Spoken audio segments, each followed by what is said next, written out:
जब भी आप या मैं सुनते हैं कि दुनिया में धर्म के नाम पर झगड़ा हो रहा है, तो क्या महसूस होता है कि धर्म के नाम पर अगर कहीं भी झगड़ा, फसाद, दंगा, लड़ाई कुछ भी अगर हो रहा है तो सबसे पहले अपने आप पर शर्म आती है। इंसानियत शर्मसार होती दिखती है, क्योंकि धर्म किसी को लड़ने के लिए प्रेरित नहीं कर सकता है। धर्म शुद्ध तत्व है, धर्म में बौद्धिकता है, धर्म में मानवता है। तो लड़ाई झगड़ा कहाँ से आ गई? अगर दो गुट आपस में धर्म के नाम पर लड़ रहे हैं तो वो दोनों गुट धार्मिक नहीं है। उनके मन में या तो बहुत बड़ा भ्रम है, यह भ्रम किसी के द्वारा पैदा किया गया है, अथवा दोनों पक्ष के लोग जाहिल हैं, कोई उन्हें लड़ा रहा है और इस बात का भान उनके दिल में, दिमाग में नहीं है। अगर ऐसी बातें होती कि वे खुद को समझते तो धर्म के नाम पर ऐसे लोगों का दुरुपयोग नहीं हो पाता जो एक दूसरे के जान के पीछे हाथ धोकर पड़ जाते हैं।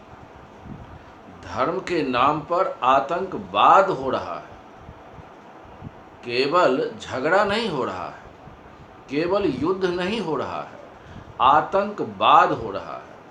इससे बड़े शर्म की बात क्या हो सकती है? मैं और आप अगर भारत के परिप्रेक्ष्य में देखें तो और हास्यास्पद बातें हैं।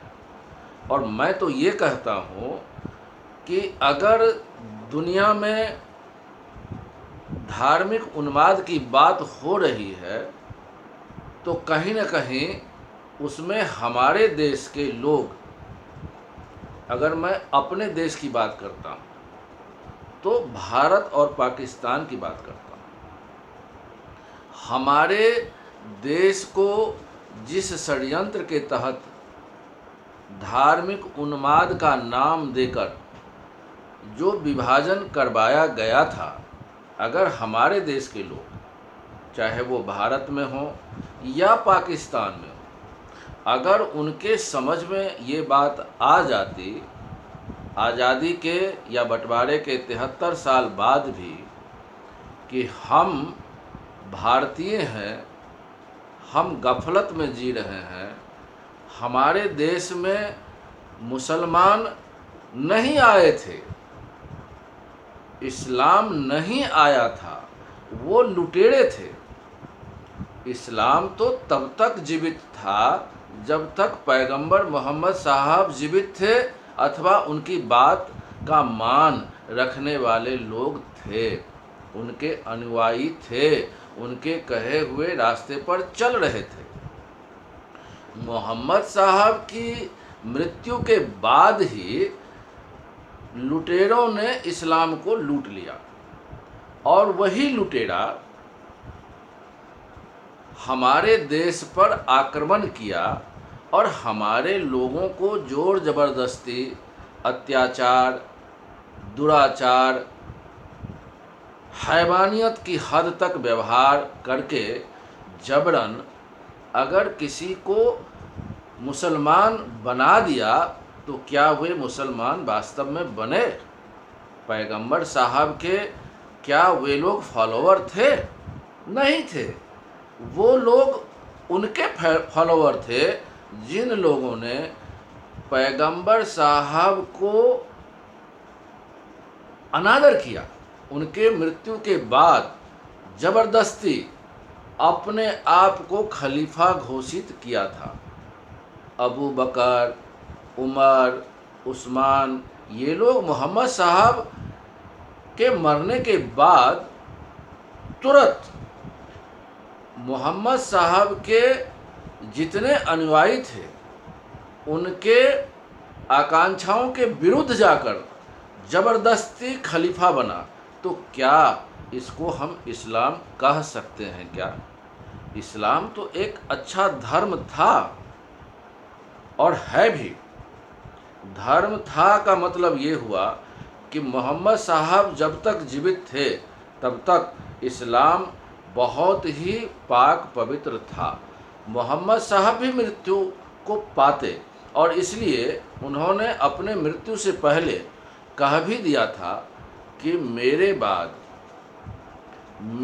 बाद इस्लाम धर्म को आगे बढ़ाने वाला हजरत अली साहब होंगे। जब उनकी ये इच्छा थी कि हजरत अली साहब लोगों का मार्गदर्शन करेंगे, ऐसे में मोहम्मद साहब के मृत्यु के बाद किसने उनके बात का मान रखा? ये अबू बकर, उमर, उस्मान, ये सब उस जगह मौजूद थे जहाँ पैगंबर साहब ने ये बात कही थी और घोषणा किया था कि मेरे मरने के बाद हजरत अली साहब लोगों का मार्गदर्शन करेंगे। तो ऐसे में अगर अबू बकर खलीफा बन जाता है तो पैगंबर साहब का कुछ भी मान रखा गया क्या? सोचिए, पैगंबर साहब का कोई भी आदर किया गया क्या?